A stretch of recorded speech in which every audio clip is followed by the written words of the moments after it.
नमस्कार दोस्तों। आज की इस चर्चा में हम एक बेहद मजेदार और टेक्निकल सफर पर निकलने वाले हैं। आज हम उस दुनिया में झांकेंगे जहां बड़े पैमाने के डिस्ट्रीब्यूटेड बैकएंड ऑपरेशंस का तालमेल हमारे रोजमर्रा के सर्च विजिबिलिटी डायग्नोस्टिक्स के साथ होता है। आखिर गूगल सर्च के पर्दे के पीछे चल क्या रहा होता है? जब लाखों वेबसाइट्स का डेटा प्रोसेस होता है और अचानक कुछ गड़बड़ हो जाए, तो उन एरर्स को कैसे ठीक किया जाता है? चलिए समझते हैं।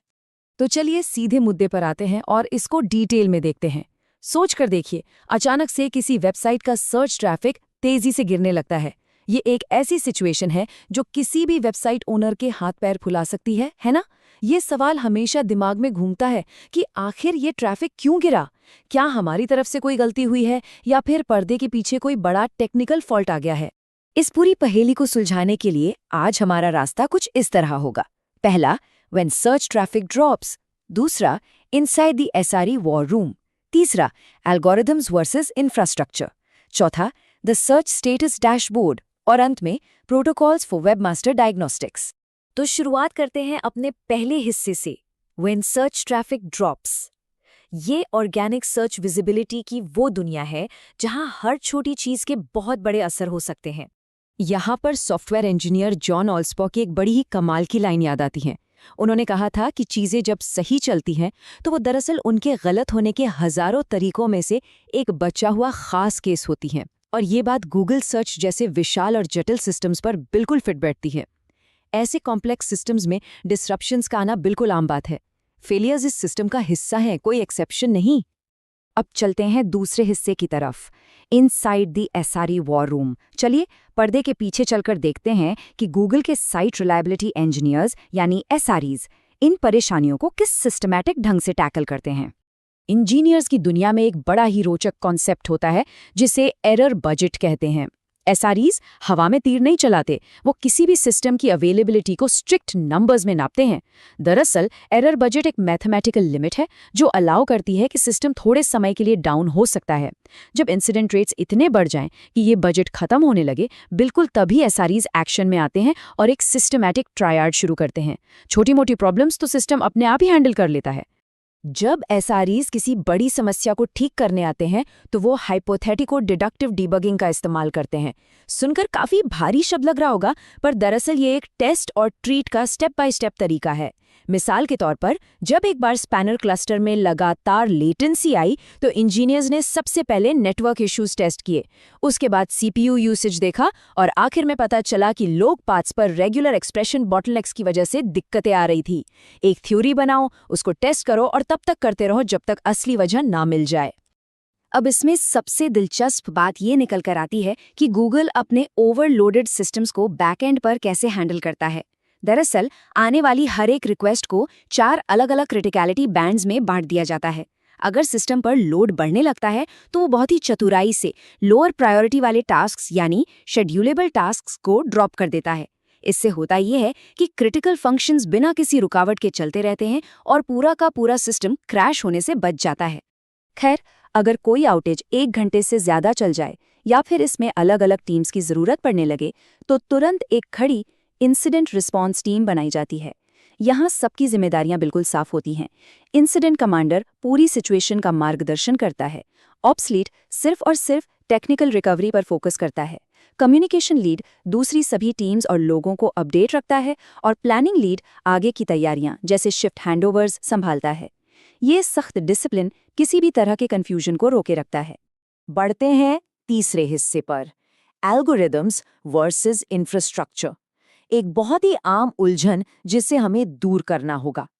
इन दोनों चीजों में जमीन और आसमान का फर्क है। एल्गोरिदमिक शिफ्ट्स हमेशा प्लान्ड होते हैं। ये वो कोर या स्पैम अपडेट्स हैं जिन्हें सर्च की क्वालिटी को बेहतर बनाने के लिए जानबूझकर लाया जाता है। दूसरी तरफ इंफ्रास्ट्रक्चर फेलियर्स पूरी तरह से अनप्लान्ड होते हैं। ये वो बग्स या हार्डवेयर प्रॉब्लम्स हैं जो अचानक आते हैं और क्रॉलिंग, इंडेक्सिंग या रिजल्ट्स दिखाने में रुकावट पैदा करते हैं। दोनों सिचुएशंस में हमारा रिएक्शन बिल्कुल अलग होना चाहिए। एक बात और, जब नए एल्गोरिदम रूल्स आते हैं तो उन्हें हर जगह फुली अपडेट होने में काफ़ी दिन लग सकते हैं। अगर पिछले कुछ बड़े कोर अपडेट्स की टाइमलाइन देखें तो मार्च 2024 की अपडेट को 45 दिन लगे थे, अगस्त 2024 वाले ने 19 दिन लिए, मार्च 2026 में 12 दिन लगे और जो अपडेट फिलहाल मई 2026 में एक्टिव है उसको पूरा होने में लगभग 14 दिन लगने का अनुमान है। चलिए अब आते हैं चौथे हिस्से पर, द सर्च स्टेटस डैशबोर्ड। जब भी कोई बड़ी टेक्निकल समस्या आती है तो यही डैशबोर्ड सबसे सटीक और ऑफिशियल जानकारी का जरिया देता है। यहाँ सबसे महत्वपूर्ण बात यह है कि ये डैशबोर्ड अपने अंदर पूरे 5 सालों का हिस्टोरिकल डेटा कैश करके रखता है। इंजीनियर्स इस 5 साल के जेसन और आरएसएस डेटा को देखकर पुराने ट्रैफिक ड्रॉप्स और आउटेजेस के बीच के लिंक्स आसानी से समझ सकते हैं। ये पुराना डेटा प्रॉब्लम सॉल्व करने में बहुत काम आता है। डैशबोर्ड की लैंग्वेज समझना भी उतना ही जरूरी है।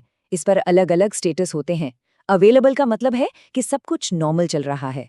सिस्टम इन्फो तब दिखता है जब कोई इंटेंशनल यानी जानबूझकर किया गया अपडेट चल रहा हो।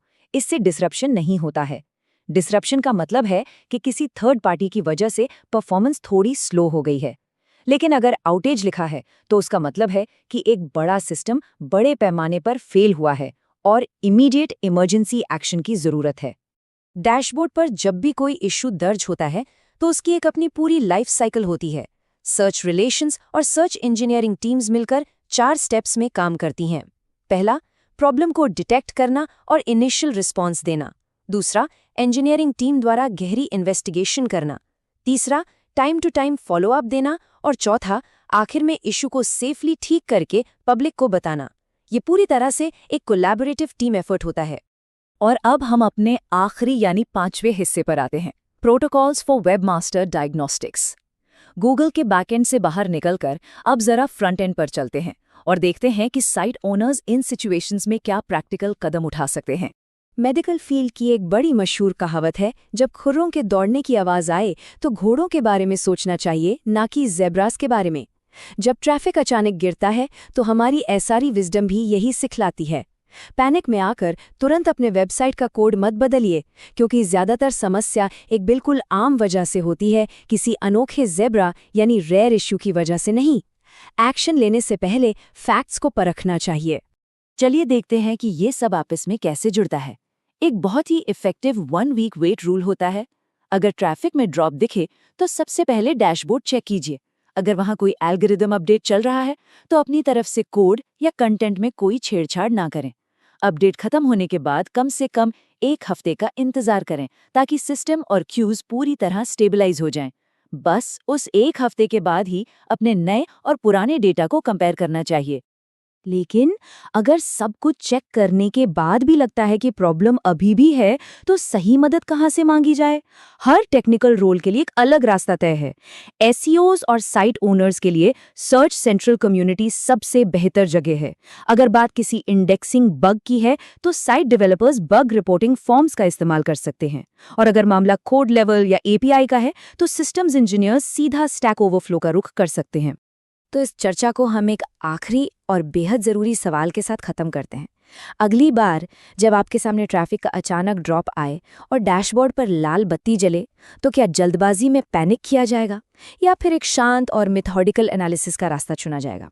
हमेशा याद रखिए, पैनिक से कुछ नहीं होता। धैर्य और स्ट्रक्चर ही सही रिजल्ट देते हैं। मुझे उम्मीद है कि इस सेशन ने इन बड़े कॉन्सेप्ट्स को आपके लिए बिल्कुल साफ कर दिया होगा। आज हमारे साथ जुड़ने के लिए बहुत बहुत धन्यवाद।